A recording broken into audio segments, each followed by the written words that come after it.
This is Pick 6 presented by KFAN. I'm Tatum Everett, and we hope you enjoyed last week's episode on location at the NFL Network alongside Bucky Brooks. We've got things back inside TCO Studios with more of your fan questions having to do with the NFL Draft. So let's kick it off with question number 1. It's from the Vikings report. He wants to know who is a dark horse selection for the Vikings. We decided to ask NFL analytics expert Cynthia Freeland the first question. I'm going to be totally honest with you, and I hope that the Vikings trade a bit down so that they can get multiple picks in these first, let's go with Friday. Let's have a lot more picks on Friday. But I would say maybe in the first round, a guy that I might have my eye on if I were one of maybe Zay Flowers. I actually went to BC too, but obviously Brian Flores. But the way he forecasts in the NFL out of the slot, he's very shifty. He was good with contested catches. The BC quarterback wasn't helpful for him in terms of that, but he had to work on it and figured out. He actually lined up outside 2/3 of the time, so he has experience in the slot. He has experience out wide. He'd be a nice complement for the number 1 receiver in football. Who doesn't love a mock draft? And Cynthia is one of the best. You can catch her mock draft 2.0 on NFL.com. Let's go to question number 2.0. This is from Will Conlon. He wants to know, do the Vikings draft to upgrade an already established offense, or do they draft to fill many holes on a defense that is in dire need? NFL Network Total Access host Mike Yam takes this one.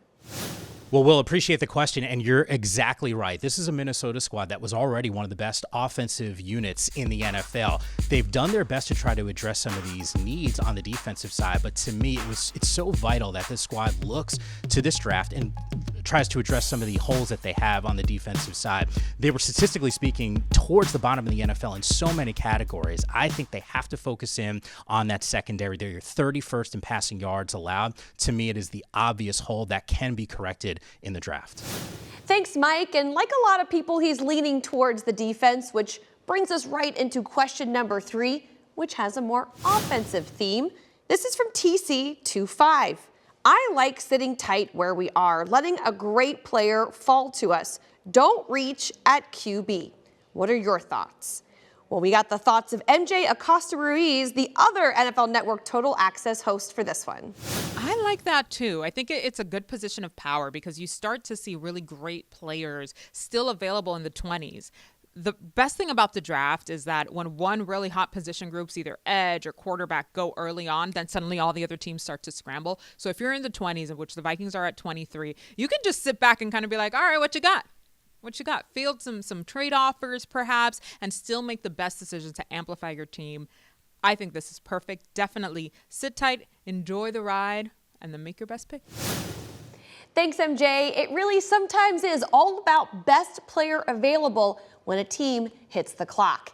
And we're hitting the clock on question number 4. This is from Ethan. He wants to know, what is the best trait you guys see in a draft prospect? We had Andrew Siciliano from the NFL Network answer this one. Ethan, the best trait I look for is what kind of teammate he is. Obviously, you want to take a guy that plays football well. That's a given here. But I think a lot of fans overlook the fact that these draft picks, you're really making HR decisions in many ways. Not just the football, but how is this guy in our building? How is this guy as a coworker? How is this guy as a teammate? How is this guy in the locker room? And I think so often fans turn on the tape and go, oh my God, look, he's really good. Yes, but does he play well with others? I know it sounds like we're talking about little kids. We're not, but to me, that's very important. Thanks, Andrew. That sounds a lot like what Kevin O'Connell and Kwesi Adofo-Mensah have been talking about in their pre-draft press conferences. Looking forward to seeing what they do in just a couple of weeks. Speaking of another draft question, though, we've got question number 5, and this one is from Skull Vikings. He asks, do you see the Vikings trading currently rostered players during the draft or using current draft capital to acquire picks? New to Pick 6, but we're happy he's here. Comedian Cy Amundsen takes this one. Thank you, Skull Vikings. I assume that's your birth name. I don't know. I think this is the year that we're going to find out what Kwesi is all about, and we'll be able to predict future behaviors based on this draft. I think this is his first full run at it, having last season under his belt. If they do trade picks to gather more picks, it'd be the first rounder, and I really don't want to see that happen. I kind of hope we take a first-round selection. The third option is maybe we trade picks for players. Who knows, Skol? That's the magic of the draft. It's a great question, but I don't have an answer. I just want us to draft somebody as good as Micah Parsons. Is that too much to ask? Is somebody going to be upset? Just get me a Micah Parsons. I want a Micah Parsons. Always love your take, Cy. Thanks for joining the show this week. And that leads us into our final question, and it's from Grace and Hannah in Shoreview, two of our biggest Pick Six fans who've watched every single episode.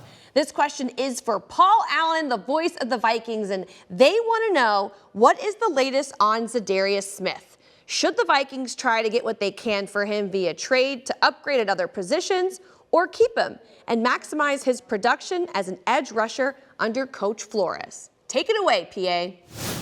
Grace, Hannah, great question. Za'Darius Smith is confusing. Multiple layers. First, tore it up first part of last year.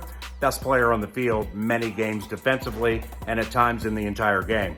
Second half of the season, probably due to wear and tear, wasn't the case. Next layer, sells his house. And then there are reports that he doesn't want to be in Minnesota.